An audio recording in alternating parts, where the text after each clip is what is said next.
I have known James for, I guess, like 6 years now, maybe 5 years. Mm-hmm. But you know, so much of what I know is this joyful ride of recovery that I've been blessed and privileged to have accompanied him at least part of the way on. Right. You know?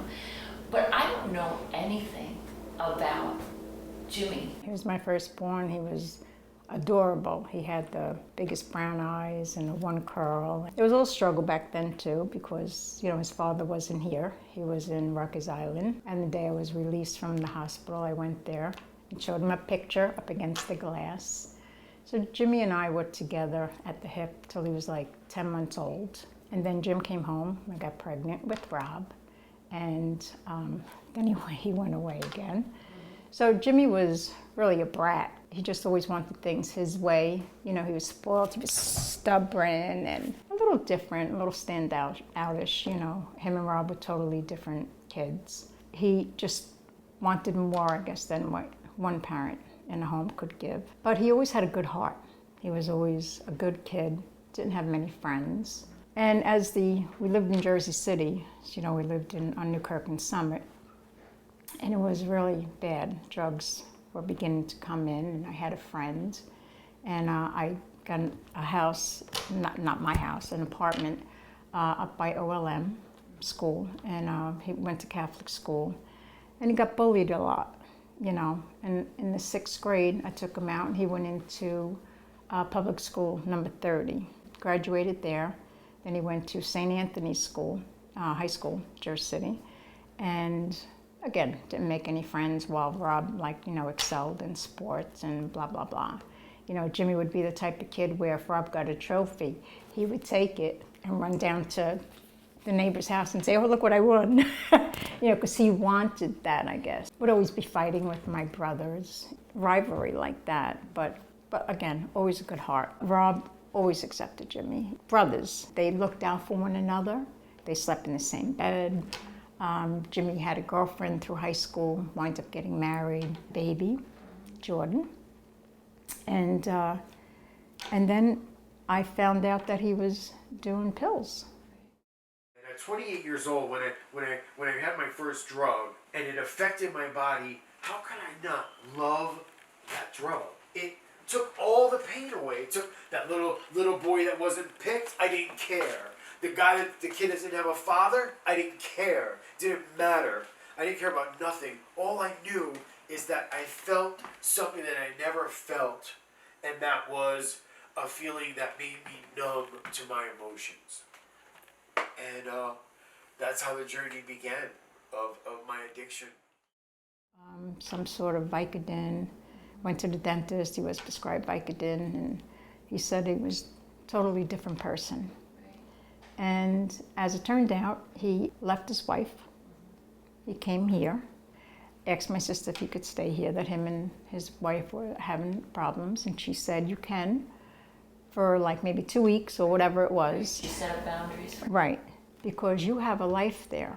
So you need to make up your mind what you want to do. One night, about 3 o'clock in the morning, the phone keeps ringing and ringing, and I pick it up, and it's my niece, and she says, Aunt Sis, I think something's wrong with Jimmy. And I went up, and he was like up against the bureau, like on the floor, and I called 911, and the ambulance came, and they took him, and I followed. They had to put all tubes up his nose, you know, and all tar. Tar was all over his face. And I said to the doctor, is he going to be okay? And he said, I don't know. It's too early. So it just got worse. It got progressively worse. But I always wanted to think that it was going to get better. But it never did. It always got worse. And for 15 years, the phone rings or the door bell rings. You always think that this is it. I'm not going to see him anymore. And the more I tried, and every time he came, and he would say, "Oh, I'm going to get a job. I'm going to be okay." You know, I always believed him. You know, I'd go out and get him a couple of shirts, like here, go on an interview, do whatever, and it just didn't change. It just got worse. And Sundays, we come and we sit as a family, as most families do, and we break bread together.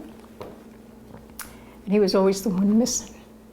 And then when he would be here, he'd be very arrogant, you know, like he was entitled. And Rob stopped talking to him. There were many things that happened in between, you know, the monies that I gave him, the bailing him out of jails, visiting him, Southern State Prison. It was far ride for me, like 3 hours. So maybe once a month I would go there to see him, always giving him a care package, always hoping that this time it's going to be different. But it wasn't different. I said to my son, Rob, I said, I don't know, Rob, what do you think? What do you think I did, you know, to have to want him to go on drugs? And he said, you don't blame yourself. He said, he had everything that I had growing up. We had the same, we slept in the same room. We had the same bringing up. Big Jim was away a lot. You know, he had his own issues with addiction. Little Jimmy was very resentful of that when he came home. And I remember saying to him, you know, you hated your father being who he was, and you turned into him. Isn't it ironic? And Rob said, no, you just can't blame yourself. But I think the family through 15 years just seen the heartbreak. You know, you just sit here and know that someone is missing. Someone that's half your heart. I used to tell them, both of you are my heart. But, you know, and with him going through his addiction and losing his wife and his son, I lost them too. I lost my grandson, I'm not allowed to see. So it was a lot of different things. It was a lot of things that you keep, you know, saying like, why? You know, like my son Rob and Jill, you know, when she was pregnant, gave him bail money. He was supposed to show up at court so they can get the bail money. Poor Jill was sitting there. He never showed up. Lost the bail money. People would knock on my door. I gave him money for bail money. I had to pay him back. I remember Thanksgiving Eve, you know, where you prepare all your stuff, and somebody call and say I gave him $700, or he took $700, and it was terrible. I wouldn't wish that on any parent, and I know we're not going to change our heart when it comes to our kids, but it's really, really bad. I remember a Christmas that I was going to Rob and Jill's house, and the phone rang at 9 o'clock in the morning. It was Jimmy, and he said, hi Mom, Merry Christmas. I want to come and spend the day with you. And I said, no, that's not possible. So I'm going to Rob's house. Of course, Rob's not going to allow him in, you know. I think the first thing he would do is go to somebody's medicine cabinet to see what type of pills they would have. I said, I can't, I'm hungry. You know, it's always the thing they say, I'm hungry. I said, okay, I will bring you something. Where are you? Penn Station, which is where he lived, Penn Station. So I made some things, and put some cookies in a little bag or whatever, and wouldn't give him money for drugs. And when I went there, it was Christmas morning, and Jim, my husband, was driving, and I seen this person come, his hair was out to here, because he was dirty, his fingernails all dirty. He had this, remember the big bubble, like Michelin white? It was so filthy. And it was Christmas morning. And he came to the truck on my side. I couldn't look at him. I liked seeing him, it was like, it's not him. I rolled down the window. I gave him, you know, a few dollars, but not like a lot. And I gave him the food. And he said, Merry Christmas. And I said, Merry Christmas. And I left. It was terrible. And you know what? My other son, Rob, seen me hurt. He seen me, you know, struggle. If there was a holiday and we were together and he wasn't here, my heart hurt, but I kept trying to go on and on. As parents, we become angry. For 15 years, the lies that you want to believe, you know, the hope that we all have. And every time the phone rings, or every time the doorbell rings, you think, is this it? I remember getting up for work, and it was about 6 o'clock in the morning, and I was stressed, and I got a doorbell ring. And I opened the door, it was two detectives. They just showed me a picture. And he said, do you know him? I just wanted to like pass out. And they said, no, we're looking to question him on something. And I always invited them in. And they'd be searching the house. And you know, the more you pray, it didn't seem like any of my answers were coming. There comes a time when I think, for me anyway, that I had to say, I surrender. Take him, God. Because do you really want your son to live like that? I remember calls where he must have been so out of it, like I couldn't even understand what he was saying to me. And I remember saying that to him one time, you really called me being like that? And he said, God called you to let you know I'm alive, that I'm still here. When I was diagnosed, Jimmy was away. And we thought it was best that we didn't tell him. We didn't want to add stress to his life. It's okay to have stress on our life, but not to his, you know. So I think going through the chemo and everything, I just thought that maybe I wasn't going to have that last chance to say, I love you, or goodbye. When did you hear in his voice that something was beginning to truly change? Well, he told me the night I went to Bergen County Jail to see him after I got the letter. And then he called me and he said, Mom, they moved me to Integrity House. And I said, where is that? And he said, Newark. And I thought to myself, oh my God, he's never gonna get out of this jungle. He's just stuck here because that is where, you know, all his addictions, his walking, his where he would go to eat, what do you call them, where you go and they give you food. That's where it's at. So he's just going to meet more people like him. So it's, you know, they say when you make a change, it's supposed to be different people, different places, and different things.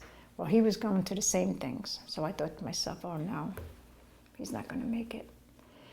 And then he would call like every week and sounded good, better, even better. And I was thinking, is this possible? And he said, you know, he was going to IOPs, inpatient, starting to work a program, the 12-step program, I guess, or NA meetings. And I have a really good ear, I think, for somebody being on drugs. I've been around drugs my whole life. I've had, you know, cousins overdose. I had them die of HIV. I've just been around it my whole time, right, growing up. So I know what they sound like, and I would always listen for his voice. His voice would always tell me, you know, is he just trying to play me, or, you know, is he high or not high? And he was always fine.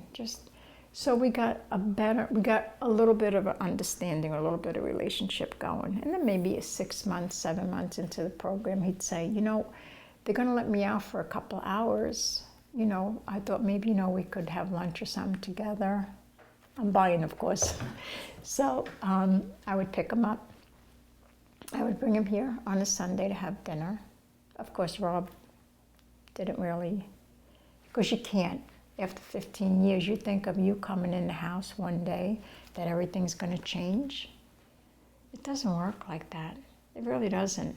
Especially when, like I said earlier, you just have to say, God, take him.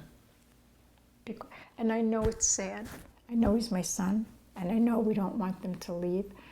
But at the end of the day, when you've exhausted all avenues, what else is there to do? Just to see him out there hungry? I was always skeptical. I was always waiting for that to hit me in the head again, you know? And thank God, God's been good so far.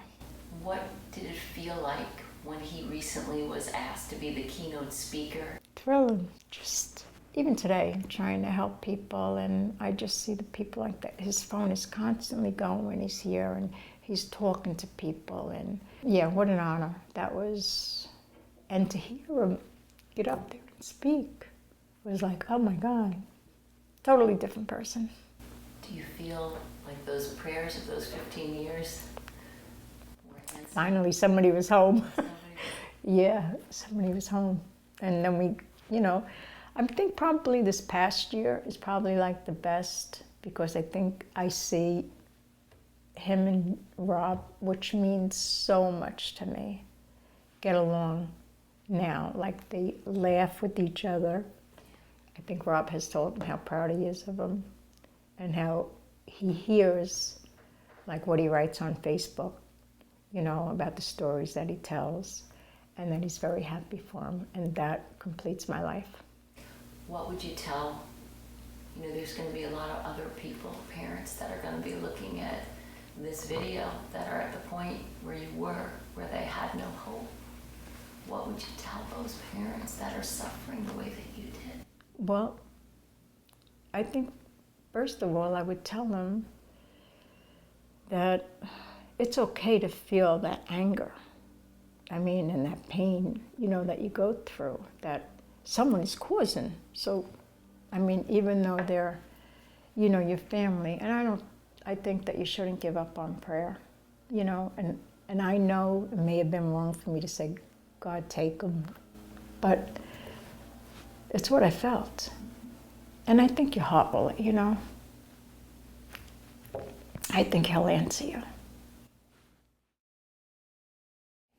And he affects so many lives He does. every day. Role model. We love James. Again. Man, again. I love you too, Michael. Thank you. God love you.